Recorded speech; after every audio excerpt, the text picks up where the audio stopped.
사랑하는 영락교회 지체들에게 주 안에서 평화 인사를 전합니다. 오늘은 2024년 2월 14일 수요일입니다. 오늘의 묵상 본문은 창세기 19장 1절로 29절까지의 말씀입니다. 오늘 본문 말씀 9장 1절부터의 말씀은 이렇게 시작합니다. 하나님이 노아와 그 아들들에게 복을 주시며 그들에게 이르시되 생육하고 번성하여 땅에 충만하라. 지금 이제 마치 새로운 창조와 같이 주님이 새 땅을 열어주시고 노아를 통한 새로운 주님의 구속의 역사가 시작되고 있는 것이죠. 그들에게 축복의 말씀을 선포하고 있습니다. 생육하고 번성하여 땅에 충만하라 라는 말씀이죠. 창세기 1장에 나왔던 창세기 1장에서 아담에게 주셨던 그 말씀이잖아요.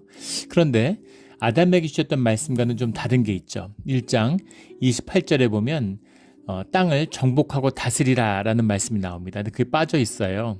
생육하고 번성하고 땅에 충만할 뿐 땅을 차지하고 다스리는 그런 권세는 잃어버린 것이죠. 그래서 아담으로 비롯된 그 원죄에서 비롯된 땅의 저주를 완전히 푼 것은 아니다라는 겁니다. 그것은 노아를 통해서 풀릴 수 있는 것이 아니죠. 그것은 제2의 아담, 예수 그리스도를 통해서만이 풀 수 있는 것이다라는 것을 우리가 볼 수 있습니다.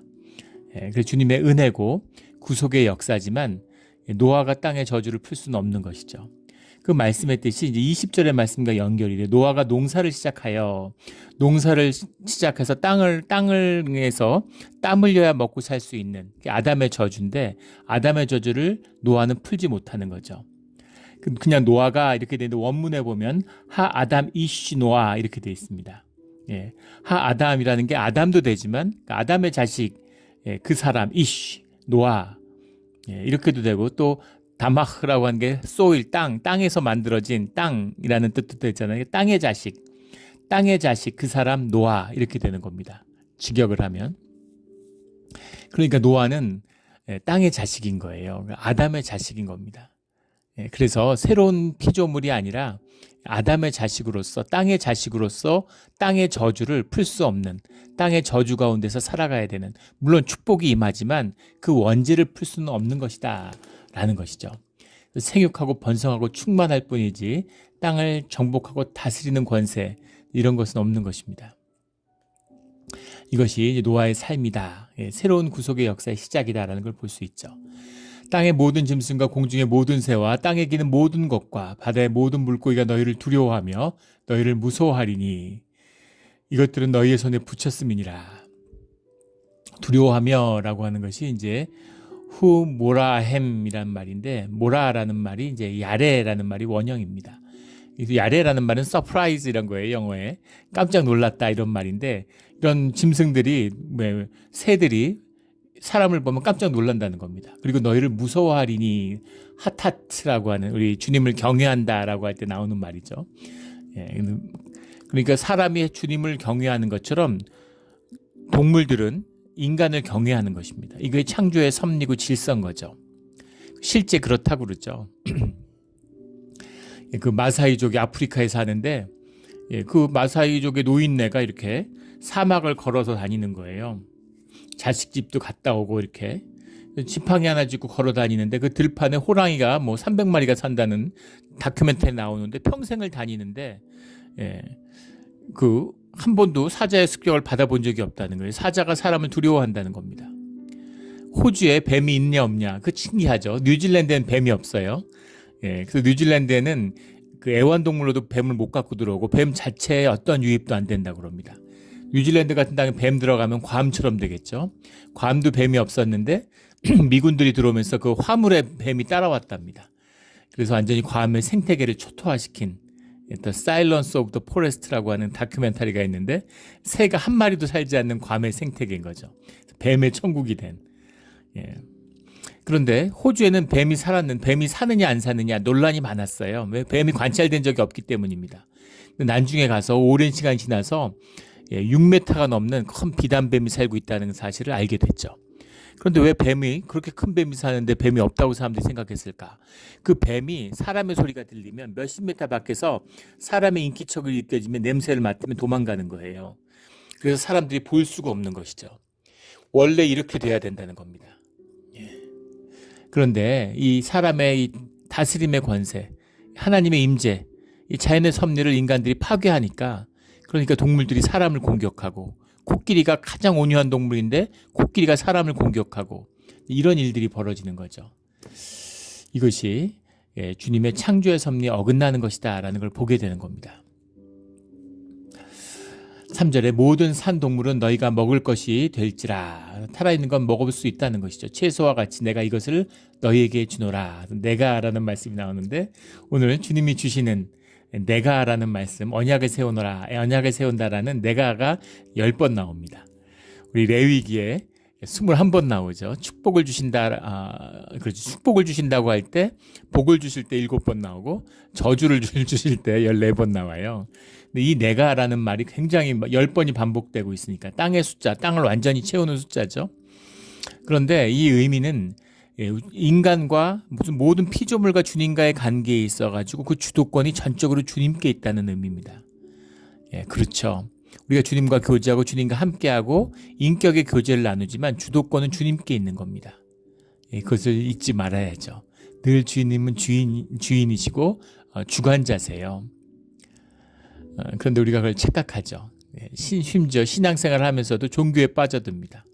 살아계신 주님과의 동행을 잊어버리니까 내가 주인 노릇을 하려고, 내가 움직이려고 그러고, 무슨 알라딘에 나오는 램프의 요정 같이 내가 이렇게 필요할 때 주님 이렇게 해서 불러서 또 주님을 컨트롤하고 주님에게 필요한 거면 얻어내고, 이런 관계로 쓰는, 내가 주고 주님이 종이 되는 그런 관계를 맺으려고 하는 경향이 우리에게 있다는 것이죠. 근데 그런 관계는 주님과의 관계에서는 있을 수 없다고 하는 것입니다. 그 관계, 모든 축복과 모든 관계의 중심은 주님이시다라는 거죠. 이 명명백백한 진리를 마음에 새기고 절대로 잊지 않는 우리 모두가 되기를 주의 이름으로 축원합니다.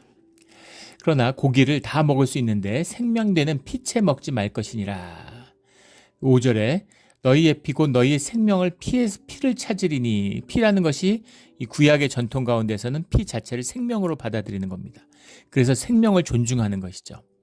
동물의 피를 우습게 여기면, 흘리면 결국은 사람의 피도, 사람의 생명도 존중하지 않는다, 이렇게도 얘기를 하기도 하는데, 생명 자체에도 피의 신비가 있죠. 사람이 막 죽어가고 너무 아픈데 수혈을 받으면 확 살아나요. 그 피를 흘리면 생명을 잃으니까 고대부터 생명이 피에 있다, 영혼이 피에 있다라고 믿은 것은 자연스러운 것이었겠죠. 그 생명을 존중해야 된다. 짐승을 잡아먹으라는 게 생명을 홀대하고 생명을 함부로 대하라는 얘기가 아니다라는 것이죠. 그 재미나 스포츠로 동물 사냥하고 이런 것은 이제 좋지 않습니다. 하나님의 뜻, 생명 존중의 뜻에 맞지 않는 것이죠. 피채 먹는다라고 하는 것, 불교에서는 오랜 수행의 전통이 있죠. 내면을 들여다보고 내면을 수행하는 전통에서는 불교를 당할 그런 그 수행이나 종교 전통은 없는 것 같아요. 수천 년에 걸친 수행의 전통이 있는데, 불교에서는 육식을 금하죠. 그 육식을 하면 영혼이 약화된다고 하는 겁니다. 동물의 육을 통해서 모든 게 영육이 하나이기 때문에 짐승의 혼이 인간과 섞인다는 거예요. 근데 사실은 일리가 있는 얘기죠. 금식 같은 거 해보고 또 이런 무슨 단식 같은 걸 해보면 느끼실 거예요. 야채를 먹으면 정신이 맑습니다. 육식을 하면은 정신이 혼탁해져요. 육욕이 올라옵니다. 그런 어떤 자기의 그런 감정, 어떤 그런 무슨 이런 거 있잖아요. 감정, 이런 게 막 올라옵니다. 육성이 올라와요. 고기를 먹으면 몸이 예민해지면 그걸 확 느끼죠. 그래서 고기라고 하는 것이 이제 사람에게 주는 영향, 이런 걸 알 수 있는 거죠. 근데 육식을 금하는 것은 아니라 주님이 주신 거기 때문에 먹을 수 있다는 겁니다. 하지만 생명을 존중하는 것, 그리고 그 안에서 그 생명을 우리에게 허락하신 주님을 존중해야 된다는 뜻이 들어있는 것이죠. 주님이 허락하신 거니까 주님께 감사하고 주님의 것을 먹는 거예요. 그래서 그 생명을 주님께 돌리는 그런 것이 있어야 된다라는 겁니다. 그 질서를 분명히 해야 되는 것이죠. 여기 다른 사람의 피를 흘리면 그 사람의 피도 흘릴 것이니라는 6절의 말씀을 보면 5절의 말씀이 생명 존중이라고 하는, 인간의 생명을 존중하는 것이 짐승의 피를 함부로 흘려서 안 된다고 하는 그 의미와 연결된다는 것을 볼 수 있죠. 예. 하나님이 자기의 형상대로 사람을 지으셨음이니라. 그래서 그 사람의 피를 흘리면 그 사람의 피도 흘릴 것이다 라는 것. 내게 나간 것은 내게 돌아오게 돼 있는 거죠. 정확한 원문의 직역을 하면 그 사람에 의해 피를 흘리게 된다라는 겁니다. 영으로 하나잖아요. 모든 피조물이 주님 안에서 하나로 묶여 있는데 내가 무언가를 약탈하고 내가 무언가에서 피를 흘리게 되면 그 피의 보응이 결국 나에게로 돌아온다는 겁니다. 그거를 막을 수 있는 것은 주님밖에 없는 것이죠. 그래서 주님께 감사하고 주님께 제사드리고 주님 안에서 육식을 하는 그 의미가 이 안에 있는 거죠. 피의 보복을, 피의 카르마를 끊을 수 있는 것은 주님밖에 없다는 겁니다. 이게 제사의 참된 의미죠. 9절에 내가 내 언약을 너희 후손과 너희와 함께한 모든 생물과 너희와 함께한 새와 가축의 땅 모든 생물에게 세우리니 이 언약은 주님이 세우시는 건데 언약의 주체는 주님과 우리가 되는 것이죠. 그 언약을 맺는다고 해서 생물이나 동물들이 와가지고 아주 언약식을 하는 게 아니죠. 사람과 하지만 그 모든 권한이 인간에게 위임되어 있기 때문에 국가와 국가가 조약을 맺으면 그 국가에 있는 모든 사람이 그 조약에 묶임이 되죠. 내가 조약한 거 아니잖아요. 하지만 그 나라의 대표자가 대통령이 외무장관이 가서 날인했고 의회가 이렇게 대표자들이 서약을 하면 그 권한이 위임돼 있기 때문에 그 조약이 모든 나라의 국민에게 적용되는 거죠. 그런 겁니다. 그런 것처럼 이 위임성을 말하는 거죠. 그래서 지금 노아와 하나님이 맺지만 모든 피조물의 그 창조의 섭리 가운데 있는 그 주님이 그 가운데 세운 질서와 그 질서의 언약을 주님과 인간 사이에 세워지는 그런 것입니다. 여기 메키임이라는 말인데 모든 생물에게 세우리니라는 것 메키임이라고 나오고 11절에 나오는 바 하키마티라고 하는 말, 또 17절에 내가 세운 언약의 증거가 이런 것도 이제 하키마티 하키모티 이런 말인데 이 말은 전부 다 쿰이라는 게 원형이에요. 말 그대로 영어로 establish 세운다라는 말 그 자체입니다. 15절에 내가 언약을 기억하리니라는 거 우리 레위기 26장에서 나누었던 어제도 나왔던 단어죠. 자카르라고 하는 아주 그 성경에 많이 나오는 단어죠. 이 단어라는 건 마음에 새긴다. 언약을 기억하라. 언약을 기억하라. 너와 나 사이에 있는 언약이 너와 나의 교제와 관계 안에서 이어지는 거다라는 겁니다. 한번 언약 세웠으니까 그냥 언약이 세웠네 이게 아니라 그 언약을 세우고 지켜가면서 그 언약이 실현되어 가는 거죠. 부부가 서로를 섬기고 서로에게 충실하겠다고 약속했잖아요. 무슨 결혼신고하고 혼인신고해서 법적으로 부부가 됐다고 해서 거기에 묶여 있는 게 아니죠. 그게 아니라 서로 부부 생활을 해가면서 함께 살아가면서 함께 마음을 합하고 정을 합하고 또 서로를 섬기고 사랑하면서 섬겨주면서 부부가 되어 가는 것이죠. 이것이 자카르입니다. 그리고 12절에 대대로 영원히 세우는 언약의 증거는 이럴 때 이제 나탄이라는 말, 노텐이라는 말인데 노텐이라는 말은 이제 나탄이라는 말인데 원형이 이것은 이제 관계, 메이킹, 영어로 하면 메이킹 이런 겁니다. 근데 이것은 이제 관계적인 측면이 좀 들어있는 거예요. 내가 그것을 만들었다, 그걸 세워간다, 묶어간다 이런 의미가 들어있는 것이죠. 그래서 오늘 언약을 세운다는 것은 세 가지 단어가 나왔는데 세 가지 단어에 다 의미와 뜻이 들어있습니다. 주님이 그 뜻을 세우고 그리고 16절에 무지개가 구름 사이에 있으리니 내가 보고 나 하나님과 모든 육체를 가진 땅의 모든 생물 사이의 영원한 언약을 기억하리라. 그래서 언약의 증거를 주셨어요. 언약이라는 건 마음과 인격과 인격이 만나서 맺어지는 거죠. 근데 결혼을 하고 약혼을 하고 반지를 끼는 거죠. 결혼에 반지를 끼는 것처럼 주님과 우리 사이에 주님이 언약의 증표를 주셨는데 그게 무지개라는 거죠. 무지개가 떠왔을 때 구원을 기억하라. 이 말씀 때문에 무지개를 보면 가슴이 두근두근 하는 게 있습니다. 또 무지개 자체가 아주 신비하잖아요. 얼마 전에도 2월 첫 주였죠. 주일날 아침에 비가 오다가 오후가 항상 활짝했습니다. 2부 예배를 끝나는 것을 기준으로 지난 10년간 한 번도 주일날 비가 온 적이 없어요.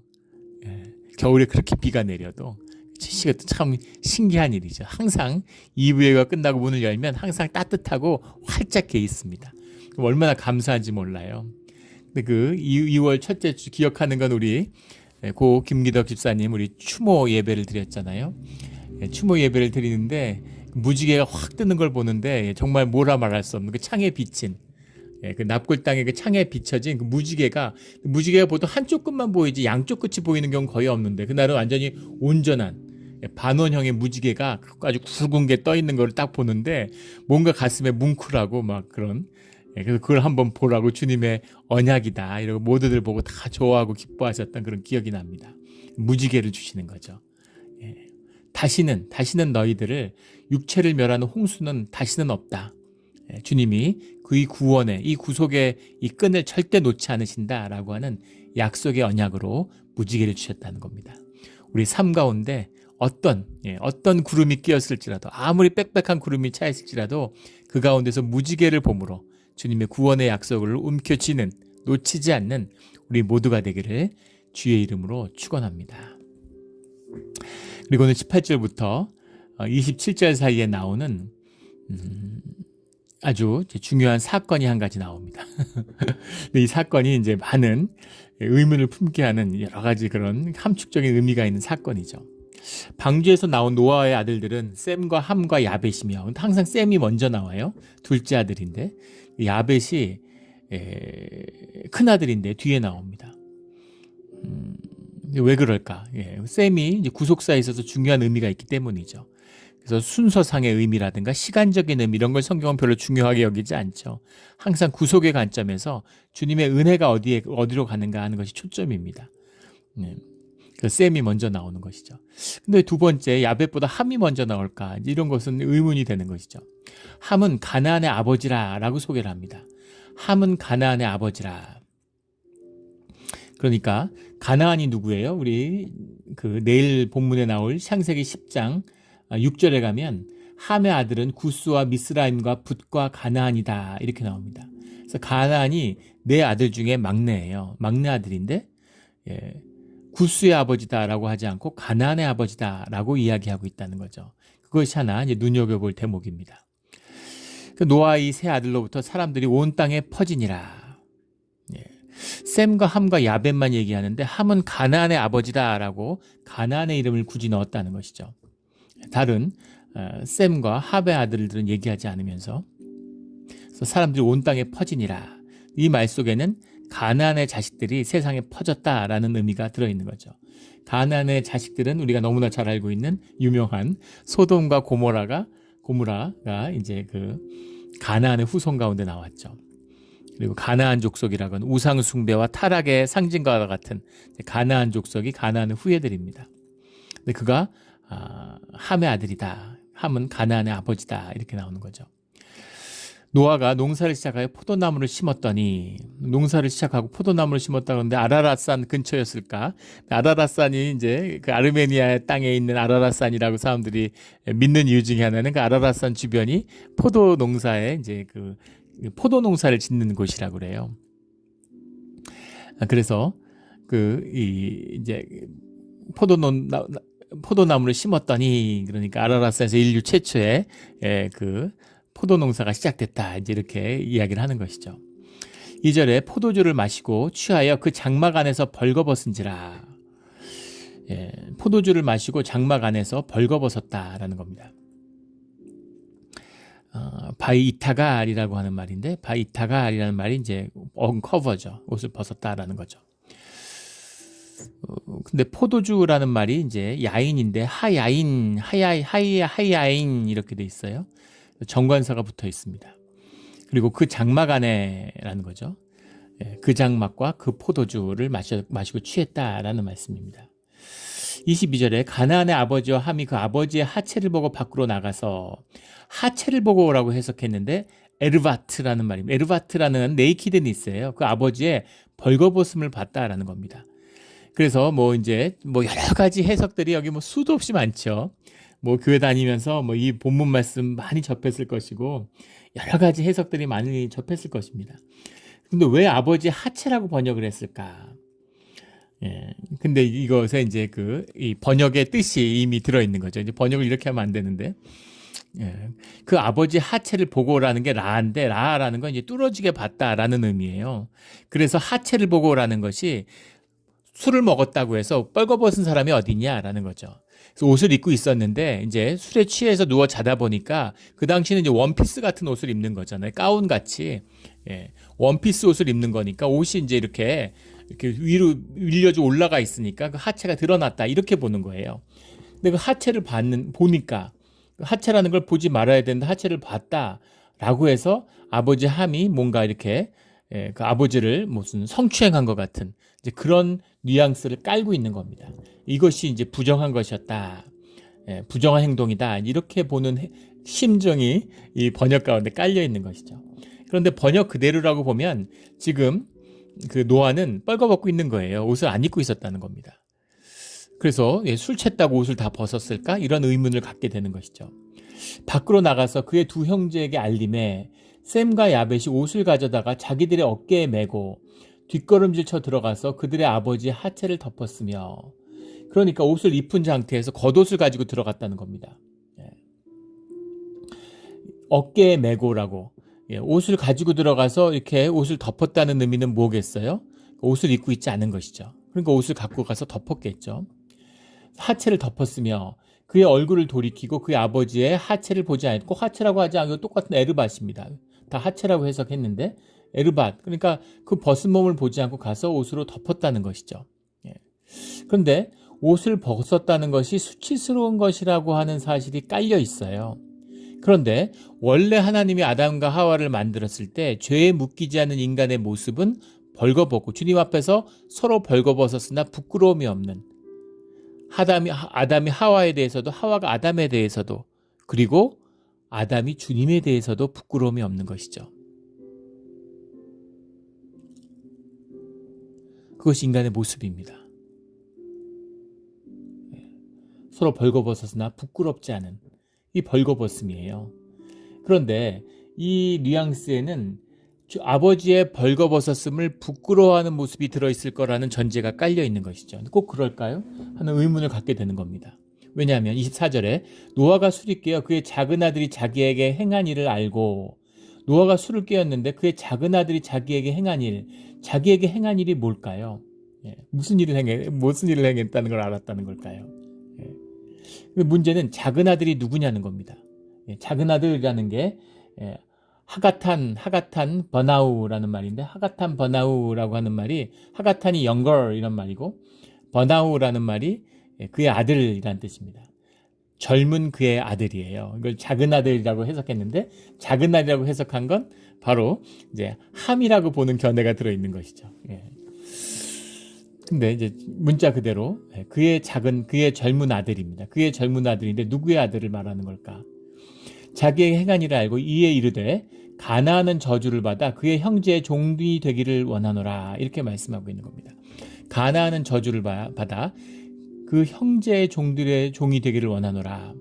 그런데 가나안을 저주했다는 겁니다. 왜 가나안을 저주했을까요?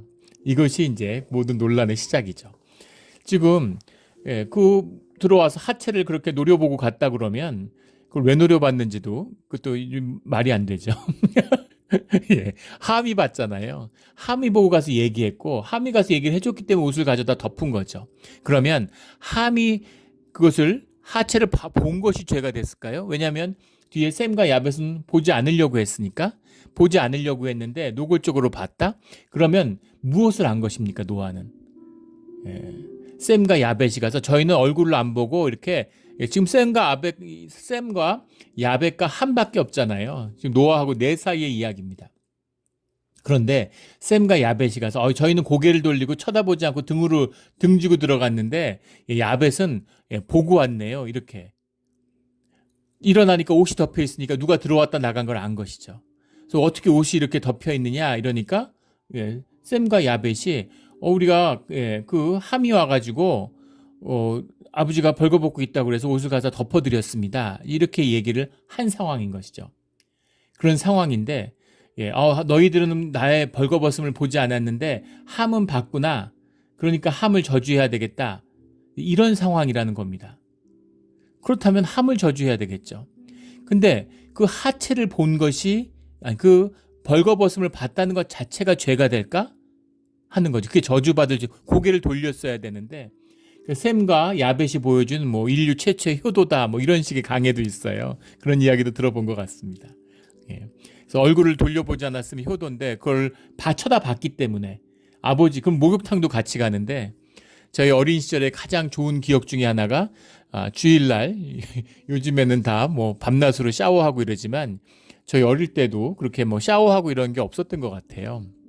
예, 집안이 뭐 추워서 그런 것 같기도 하고 그래서 목욕탕에 일주일에 한 번씩 가가지고 이렇게 목욕을 했습니다.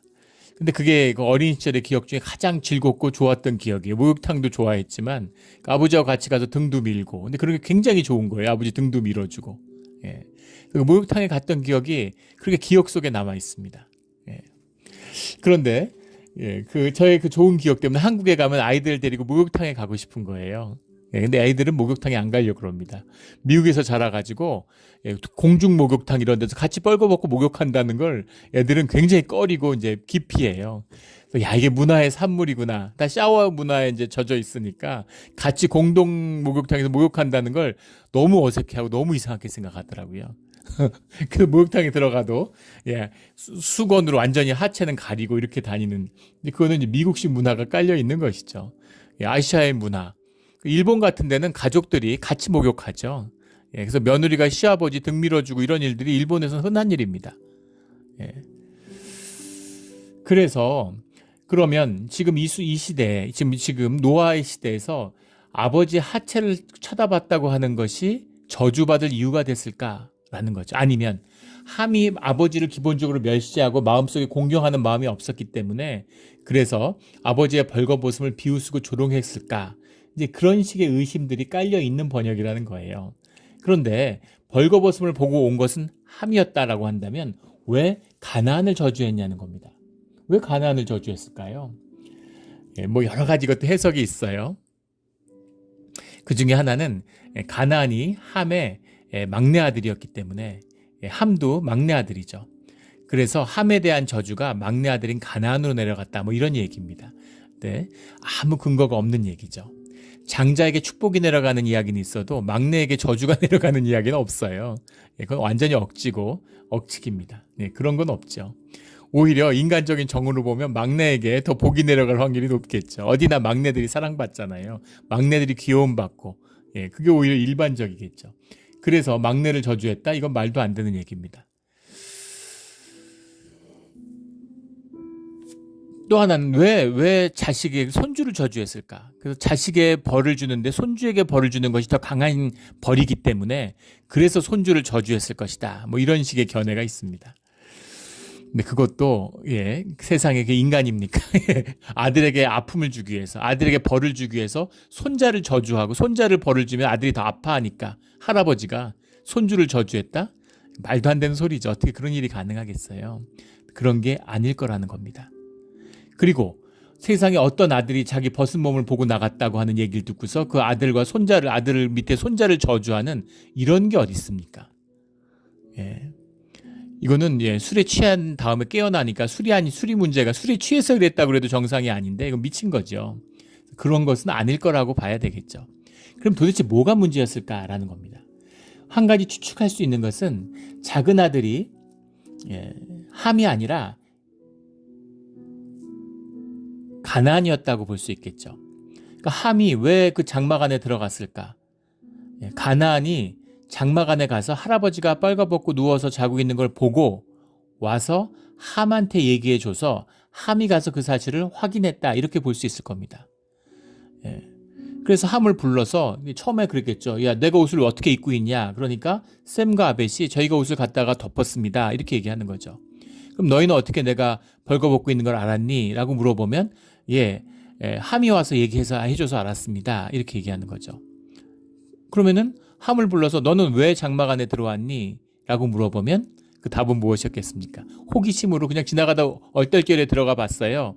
그런 것이 아니겠죠.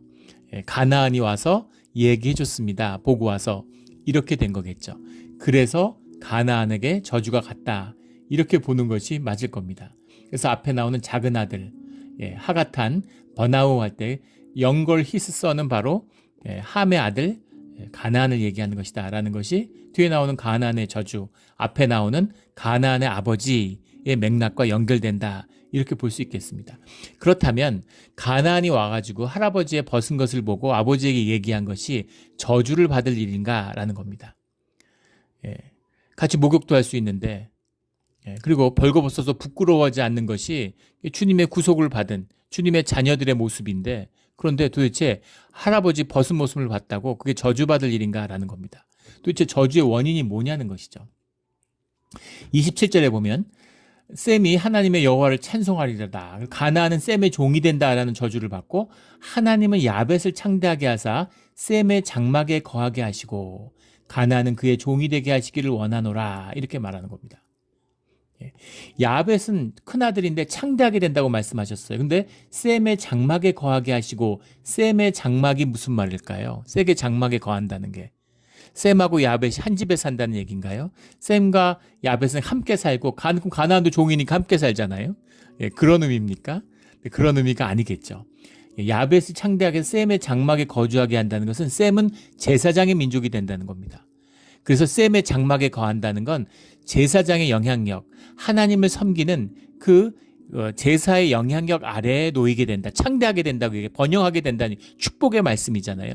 축복이라고 번영하지만 그 종교적인 영향력, 하나님의 관계성에서 오는 그 영향력은 셈에게서 받게 된다. 그러니까 셈도 야벳도 축복을 받은 거예요. 근데 셈은 제사장의 민족이 된다라는 축복을 받았고, 야벳은 창대하게 하는 축복을 받은 것이죠. 그래서 이 셈의 장막이라고 하는 이 장막의 의미가 뭐냐면 하나님의 머무시는 장막, 하나님을 만나는 장막. 우리 하나님이 장막을 세우라고 할 때 그 장막인 것을 알 수 있죠.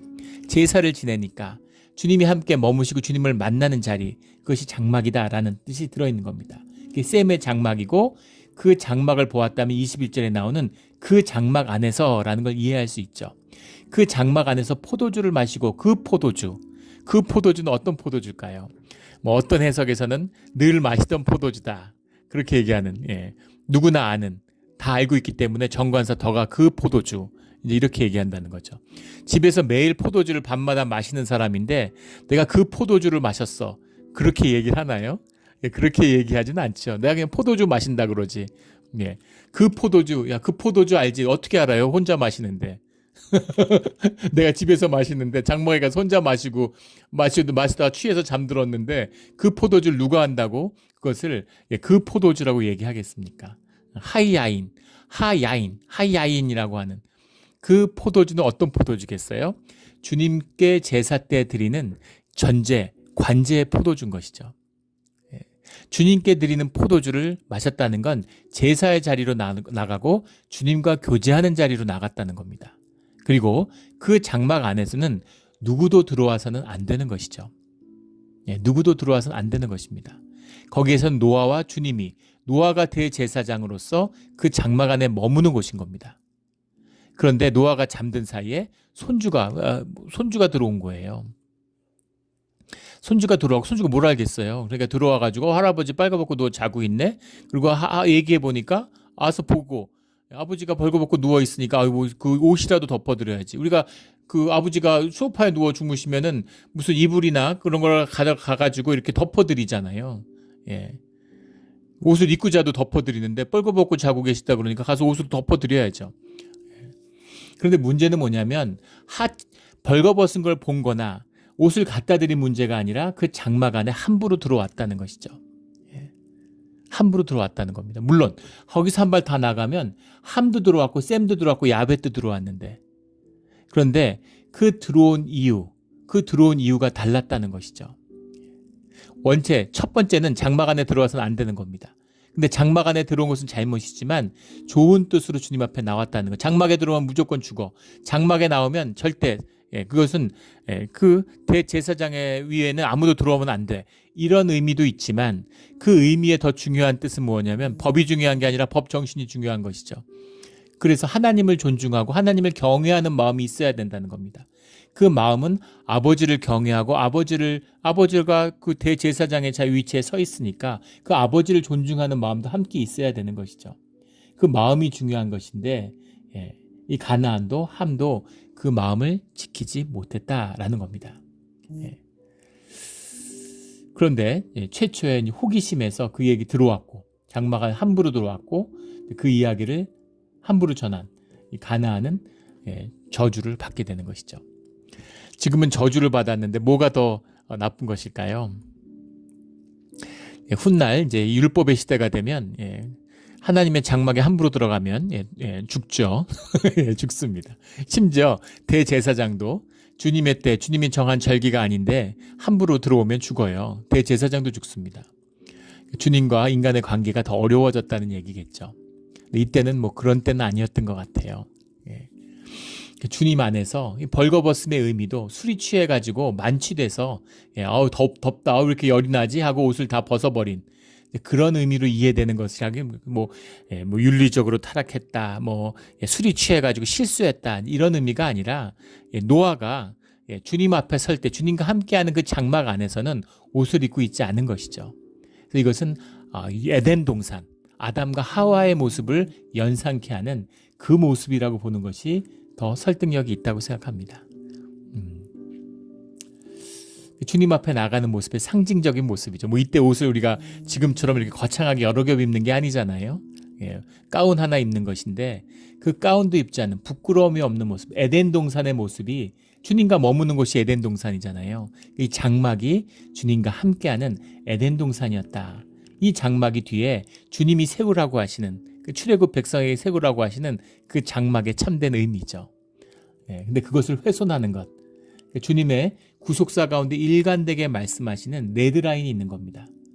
주님이 은혜가 있고 자비하시고 축복을 주시고 그 죄 가운데 있고 땅이 타락했지만 노아를 통해서 구속의 역사를 이어가시지만 은혜의 주님이시지만 주님과의 관계에 있어서 절대로 지켜야 할 사건이 있다는 겁니다. 절대로 넘어서는 안 되는 사건이 있어요. 무슨 짓이든 심지어 사람을 죽여도 용서받을 수도 있지만 그러나 예배를 회방하거나 주님이 하시는 교회를 회방하는 그런 일들을 한다고 주님의 이름을 더럽히고 주님을 모욕하는 일을 한다. 이런 일은 결코 용서받을 수 없다는 성경 전체에 흐르고 있는 중요한 의미가 들어있는 겁니다. 이것이 뒤에 무슨 성전, 예루살렘의 성전이 되든 아니면 마가의 다락방이 되었던 초대교회가 되었던 아니면 이 창세기의 가족 가운데 일어나는 가족의 이야기든 간에 거기서 지켜져야 하는 주님의 엄격한 생명이 걸린 언약의 뜻이 담겨 있다. 이것이 9장 전반에 나오는 10번의 내가라고 말씀하시는 세웠다라고 말씀하시는 그 주님의 언약의 의미고 이것의 정신이 훼손되면 그러면 주님 안에서 저주를 받게 된다. 자식을 저주하고 싶은, 손주를 저주하고 싶은 그런 부모가 어디 있겠습니까? 그러나 주님 안에 있고 주님의 이름으로 행해져야 하는 절대 용서받을 수 없는 그런 일들이 있다는 거죠. 우리 늘 주님께 받은 축복을 축복으로 간직하는 우리 지난 주일날 나눴던 레위기의 말씀이잖아요. 레위기 26장의 말씀. 주님이 축복을 주시는데 그 축복을 세우기 위해서 성전을 세우고 장막을 세우고 제사의 양식을 세우고 그 모든 것을 세우고 정결하게 하고 구별된 모든 뜻이 주님과 함께하는 축복을 위한 것이었는데 너희가 만약에 그걸 지키지 못하면 너희에게 가는 모든 임재가 축복이 아니라 저주가 된다라는 거죠.